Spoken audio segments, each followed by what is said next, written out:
অনেক দিন ধরেই স্বপ্ন ছিল কোথাও একটা ঘুরে আসি। তো বহুদিন তো ঘুরতে যাওয়াও হয় না, তাই রাতের বেলায় বেরিয়ে পড়লাম আমরা সবাই। সবার স্বপ্নপুরী জগন্নাথ ধাম পুরীতে। তো এইভাবেই রাতের বেলা বেরিয়ে পড়া অ্যান্ড তারপর ভোরের আলো দেখা। তো তারপর মাঝপথে দাঁড়িয়ে আমরা একটু খাওয়া দাওয়াও সেরেছিলাম সকালবেলায়। তো তারপর আবারও বেরিয়ে পড়েছিলাম। তো পুরীতে ছোট ছোট পাহাড়ও দেখা যাচ্ছিল, তো সেগুলো খুব অসাধারণ লাগছিল। এবং উড়িষ্যার মধ্যে ঢুকে যাওয়ার পর এই হাই রোডের রাস্তাগুলো খুবই দৃষ্টি আকর্ষণ করছিল। তো এই করতে করতে আমরা পৌঁছে গেলাম জগন্নাথ ধাম পুরীতে। তো এখানে এসে আমাদের হোটেল যদিও বুক করা ছিল না, আমাদের সাডেনলি প্ল্যান হয়েছিল, তো তারপর অ্যাটলিস্ট আমরা হোটেল বুক করলাম। তো তোমাদের রুমটাও ট্যুর করিয়ে দিলাম। রুমটা তোমরা দেখো, খুব সুন্দর ছিল রুমটা। তো সাইডে একটা ক্যাবিনেটও ছিল অ্যান্ড পার্সোনাল ড্রেসিং টেবিল ছিল, খুবই সুন্দর ছিল। তো বেশি দেরি না করেই আমরা দুপুরবেলা এক ঘুম দিয়ে নিয়ে বিকেলবেলার দিকে আমরা একটু ছাদে গিয়ে দাঁড়িয়েছিলাম। তো ছাদে গিয়ে আমরা ভিউ পয়েন্টটায় সমুদ্র এরকম পেয়েছিলাম। তারপর খুবই সুন্দর লাগছিল। তো তারপর রেডি হয়ে বেশি দেরি না করেই বেরিয়ে পড়লাম বিচের সামনে। তো আমি আর আমার বর বেরিয়ে পড়ছি। তো খুবই এক্সাইটেড ছিলাম, এই নিয়ে আমার পুরী দ্বিতীয়বার যাওয়া।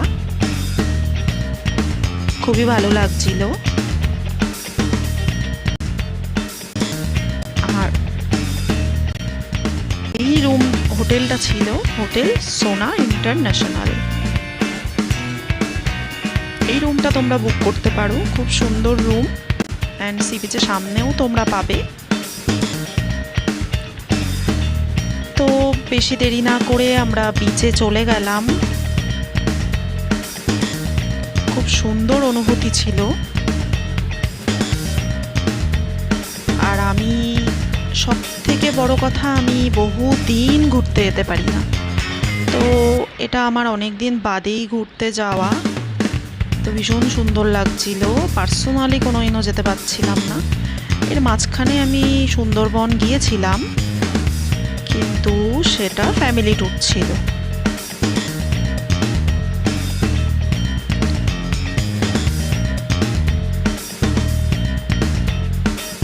তো ভীষণ আনন্দ লাগছিল অ্যান্ড এক্সাইটেড ছিলাম। তারপর আমার চোখে পড়ল ক্যামেল সাফারি।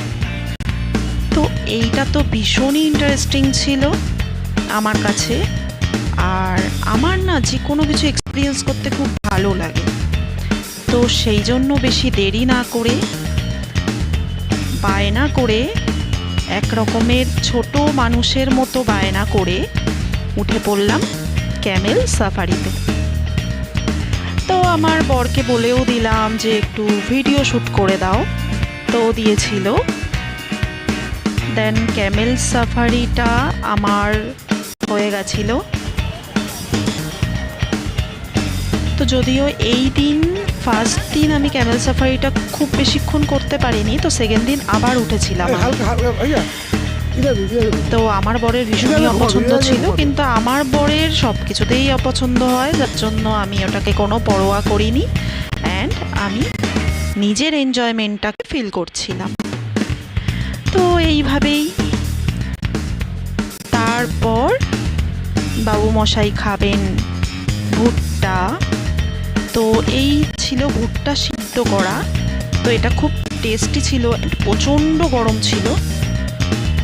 তো ও তো ওর ভুট্টা নিয়ে বসে পড়লো। দেন এবার আমারটা দেওয়ার পালা। তারপর টেস্টি ভুট্টা খাওয়ার পর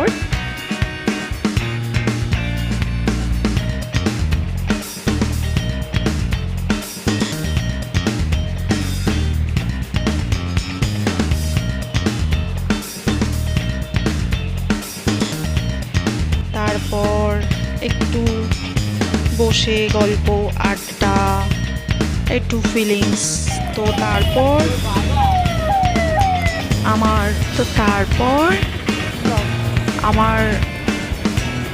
আমাদের সঙ্গে যারা এসছিল আমাদের ফ্রেন্ডসরা, তো তারা চলে এসছিল। তো তোমাদের ওর সাথে মিট করিয়ে দিই, ও হলো রিম্পাদি। তো সম্পর্কে আমার যাও হয়, তো ওর সাথে খুবই ফ্রেন্ডলি রিলেশনশিপ। তো তারপর আমরা বেরিয়ে পড়েছিলাম মার্কেটে। অ্যান্ড মার্কেটে তো তোমরা ভ্যারাইটি দেখতেই পারবে, কটকি প্রিন্ট বলো, পুরীর গজা বা খাজা বলো, সব কিছুই খুব সুন্দর। অ্যান্ড তারপর এখানে ভীষণ বড় একটা হাট বসে পুরীতেই। তো এখানে তো প্রচুর জিনিসপত্র তোমরা দেখতে পাবে, তোমরা গেলে কখনো এই জায়গাটা ভিজিট করো। দেন তারপর আমরা তো আমাদের কেনাকাটা সেরেই নিলাম। দেন তারপর একটু রাত্রির বেলা আমরা একটু একা একা টাইম স্পেন্ড করছিলাম। দেন তারপর রাতের ডিনারটা সেরে, তো আই থিঙ্ক আচ্ছা এটা ফার্স্ট ডে, তো এখানে আমরা বিরিয়ানি খেয়েছিলাম রুমের ভেতরেই বসে। তো এইভাবেই আমার ব্লগটা শেষ করলাম। তো আমার ভিডিওগুলো যদি তোমাদের ভালো লেগে থাকে তো অবশ্যই সাবস্ক্রাইব করে দিও অ্যান্ড ফলো করে দিও। টাটা।